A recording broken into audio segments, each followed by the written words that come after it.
Hello everyone, आप सभी का स्वागत है इस वीडियो में। जैसा कि आप लोग जान रहे हैं कि कोरोना ने हमारे जीवन को बहुत ही अस्त व्यस्त कर दिया है। ना ही हम अपने दोस्तों से मिल पा रहे हैं और ना ही हम उनके साथ कहीं बाहर जा पा रहे हैं। अगर ये कोरोना जंगल पहुंच जाए तो क्या होगा, कभी सोचा है आपने? आइए ऐसी ही स्थिति को देखते हैं 4 दोस्तों की कहानी के माध्यम से।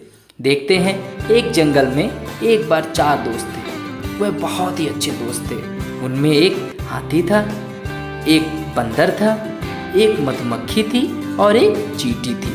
वे चारों बहुत ही अच्छे दोस्त थे, बहुत ही पक्के दोस्त थे, जो एक दूसरे के लिए हमेशा तैयार रहते थे। उन्हें कहीं जाना होता तो सबसे पहले हाथी आता, हाथी के ऊपर चींटी बैठ जाती और साथ ही साथ बंदर भी बैठ जाता और बंदर के ऊपर मधुमक्खी आके बैठ जाती और फिर वे चारों एक साथ चल देते।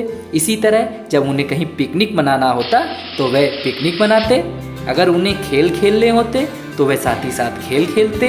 यहाँ तक कि वह साथ में बैठकर बहुत सारी बातें करते थे, अच्छी अच्छी बातें करते थे और साथ में खाना भी खाते थे। यहाँ वो लोग खाना खाते और फिर उसके बाद वो क्या करते, फिर वह ढेर सारी कहानियाँ पढ़ते, साथ ही साथ वह अच्छी अच्छी किताबें पढ़ते जिससे वह अपना दिमाग तेज कर सकते थे। लेकिन क्या हुआ, जैसे कि हमारे जीवन में कोरोना आ गया है, वैसे ही जंगल में कोरोना आ पहुंचा। कोरोना ने देखते ही देखते पूरे जंगल पे अपना असर दिखा दिया। यह देखकर जंगल का राजा शेर बहुत परेशान हो गया। वह सोचता रहा कि अब उसे क्या करना चाहिए। तब जाके उसने अपने मंत्री भालू को बुलाया और भालू से कहा, मंत्री सुनो, अब हमारे जंगल में भी कोरोना आ गया है। खरगोश और गिलहरी को कोरोना हो गया है। अभी तक यह नहीं पता चला है कि वह किसके किसके कांटेक्ट में आए हैं। तो अब हमें अपने जंगल में लॉकडाउन का ऐलान करना पड़ेगा। अब हमें अपने जंगल में लोगों से यह कहना पड़ेगा कि वह एक दूसरे से दूरी बनाए रखें। यह सुनकर भालू जंगल में गया और जंगल में जाकर उसने ऐलान कर दिया। उसने कहा, सुनो जंगल के जानवरों, आज से हम सब लॉकडाउन में रहेंगे। जैसा कि आप लोग जानते हैं, खरगोश और गिलहरी को कोरोना हो गया है और अभी तक यह नहीं पता चला है कि उनके कांटेक्ट में कौन कौन आया है। तो हमें आज से एक दूसरे से सोशल डिस्टेंसिंग बना के रखनी है, एक एक पेड़ की दूरी बना के रखनी है। इस तरह से हम इस कोरोना से बच पाएंगे। तो राजा साहब के नियमों का हमें सख्ती से पालन करना है। यह सुनकर चारों दोस्त एक एक पेड़ के नीचे अलग अलग हो गए और वह बहुत उदास थे।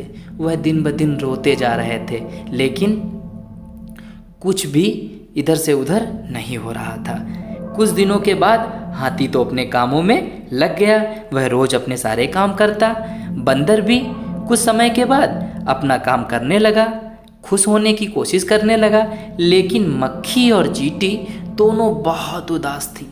वह बहुत रो रही थी, वह बीमार होती चली जा रही थी। मक्खी बस हरदम यह सोचती रहती कि किस तरह से वह बंदर की पीठ पर, बंदर के सर पर बैठ जाती थी और बंदर कूद कूद कर उसको सारे काम करवा देता था। यहाँ तक कि वह कोई भी काम नहीं करती थी। अब उड़ना तक भूल चुकी थी, क्योंकि उसने बहुत दिनों से कोई काम नहीं किया था। एक मक्खी हर फूल पे जा जाके रस इकट्ठा करती है और उसके बाद शहद बनाती है। यह सब वह भूल गई थी, क्योंकि वह पूरी तरीके से बंदर पर निर्भर हो गई थी।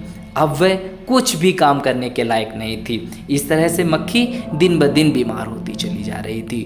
उधर चींटी का भी यही हाल था। चींटी भी हमेशा यही सोचती रहती कि वह हाथी की पीठ पर बैठकर जगह जगह पर जाके अपने सारे काम कर देती थी। लेकिन अब वह बिल्कुल आलसी हो गई थी। वह एक कदम भी नहीं चल पा रही थी, क्योंकि हाथी तो उसके सारे काम करवा देता था। इस तरीके से चींटी भी बहुत परेशान थी, क्योंकि एक चींटी बहुत परिश्रमी होती है, बहुत मेहनती होती है। वह चाहे तो पहाड़ पर भी चढ़कर उसे पार कर सकती है, लेकिन यह चींटी तो कुछ भी करने के लायक नहीं बची थी। इस तरह से दोनों मक्खी और चींटी बीमार हो गए, बहुत ज़्यादा बीमार हो गए। तो इस कहानी से हमें क्या शिक्षा मिलती है कि हमें हाथी और बंदर की तरह किसी पे निर्भर नहीं रहना है। अपने काम खुद करने हैं, चाहे वो कोरोना बीमारी हो या कोई और बड़ी महामारी हो। हम अपना काम करना नहीं भूलेंगे। हमारे प्राइम मिनिस्टर मोदी जी ने कहा है कि हमें घर पे रहना है, स्टे होम स्टे सेफ, और लॉकडाउन का सख्ती से पालन करना है और हमें आत्मनिर्भर बनना है। अब आप सोचेंगे कि हम छोटे छोटे बच्चे कैसे आत्मनिर्भर बन सकते हैं। आपको क्या क्या काम करने हैं।